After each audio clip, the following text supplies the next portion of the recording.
Shalom, saudaraku yang terkasih dalam Yesus Kristus. Kembali kita berjumpa untuk mendengarkan firman Tuhan.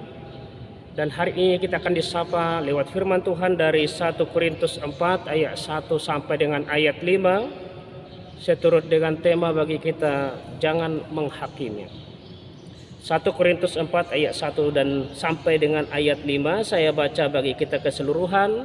Demikian firman Tuhan. Tuhan adalah satu-satunya hakim. Demikianlah hendaknya orang memandang kami sebagai hamba-hamba Kristus yang kepadanya dipercayakan rahasia Allah. Yang akhirnya dituntut dari pelayan-pelayan yang demikian ialah bahwa mereka ternyata dapat dipercaya.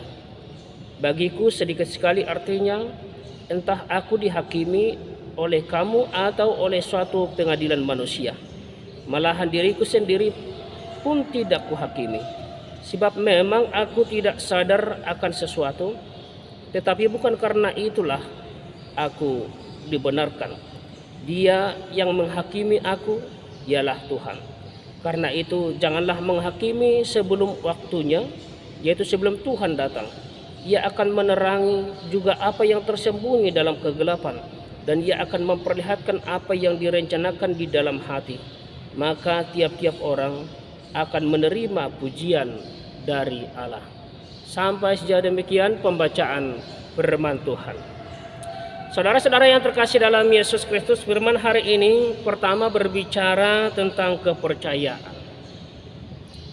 Mengapa Paulus membicarakan ini?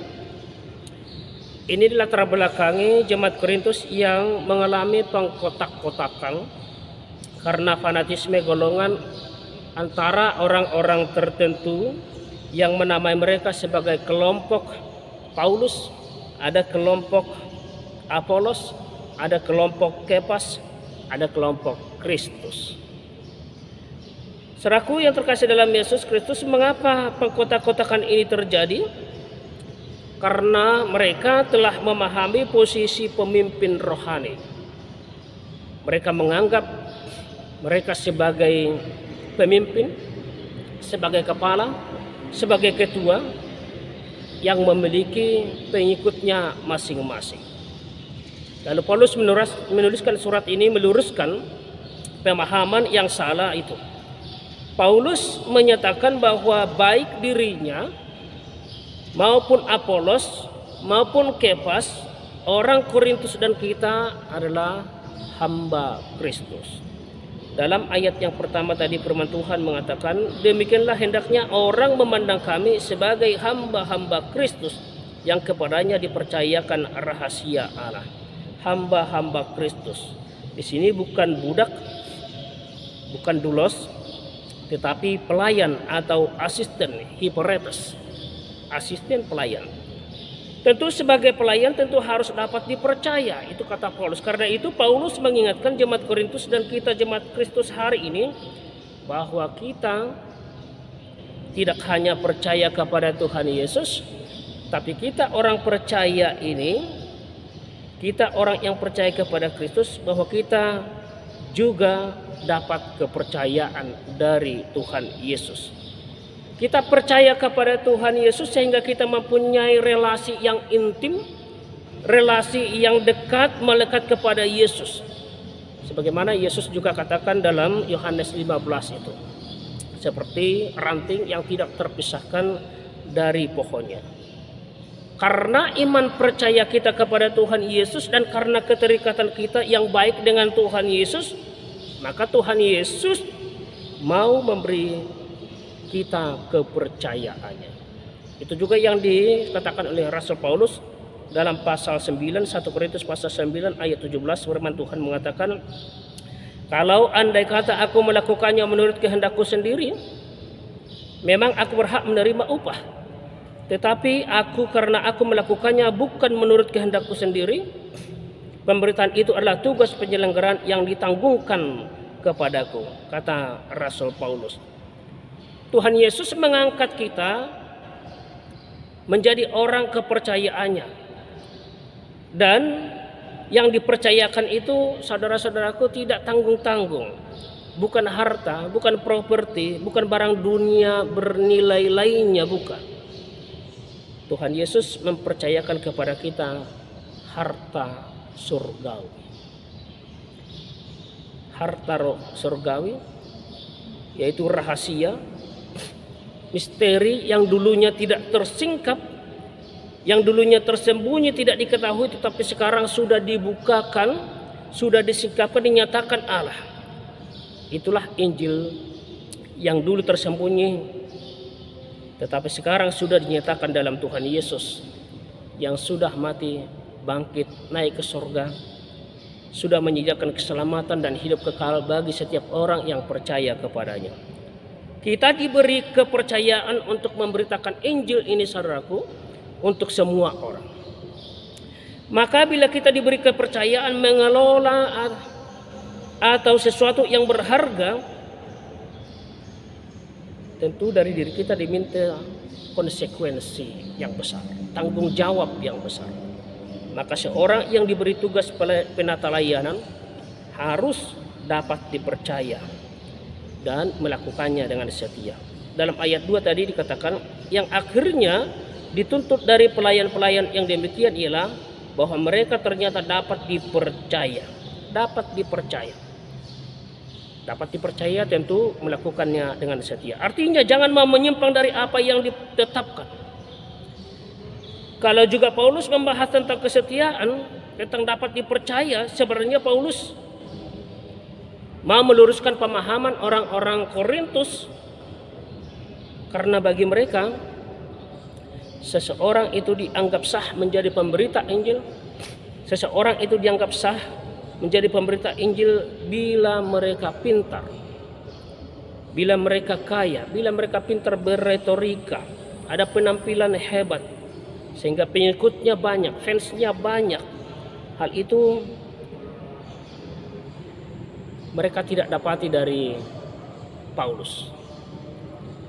Hal itu mereka tidak dapati dari diri Paulus, sehingga mereka menghakimi Paulus bahwa Paulus tidak benar menjadi pemberita Injil.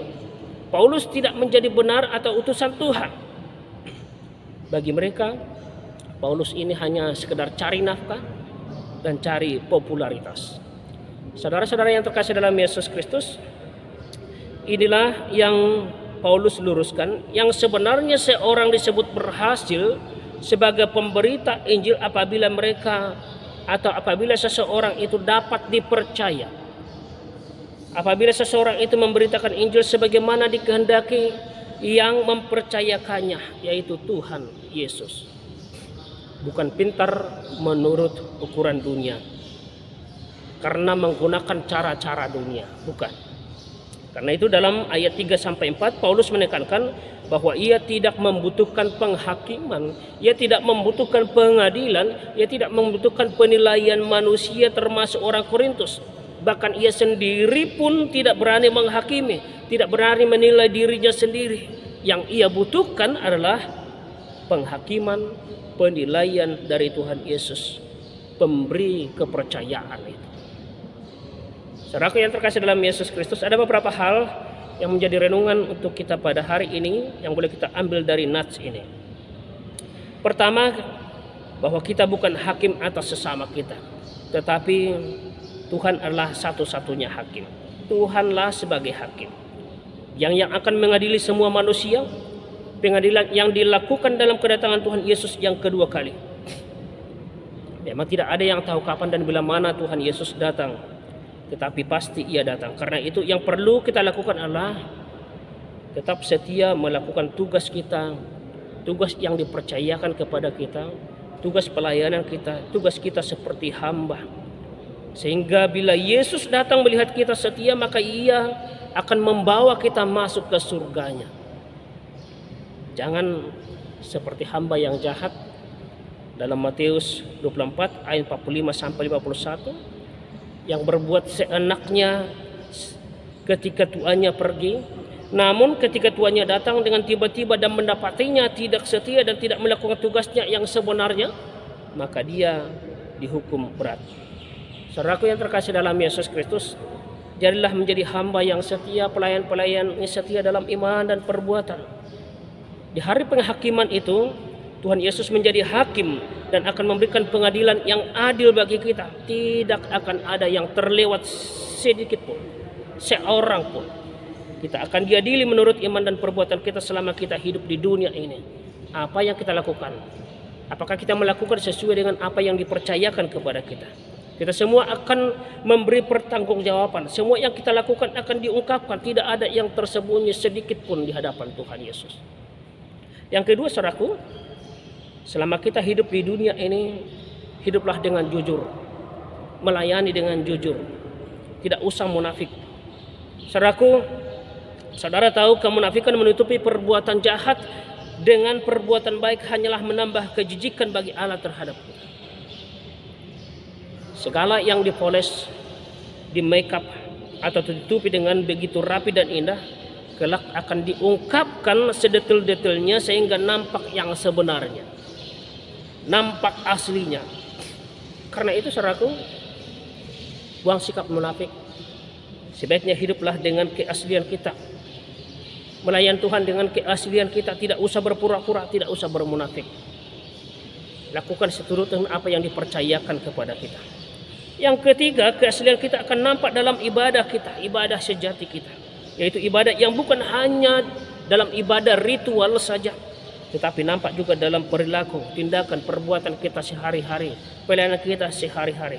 Seluruh hidup kita mencerminkan iman kita kepada Yesus, iman kita kepada Tuhan. Karena itu saudaraku yang terkasih dalam Yesus Kristus, mari jangan berlomba untuk hanya melakukan ibadah ritual saja. Sekali lagi, jangan berlomba bukan hanya untuk melakukan ibadah ritual saja, tetapi juga berlomba dalam ibadah sejati. Hidup yang selalu taat melakukan kehendak Tuhan dalam segala kata dan dalam segala tindakan kita. Lakukan apa yang dipercayakan kepadamu. Lakukan dengan setia, karena Tuhan akan menjadi hakim bagi kita. Jangan menghakimi, karena Tuhan akan menjadi hakim bagi kita sekali lagi. Tuhan Yesus memberkati kita. Amin.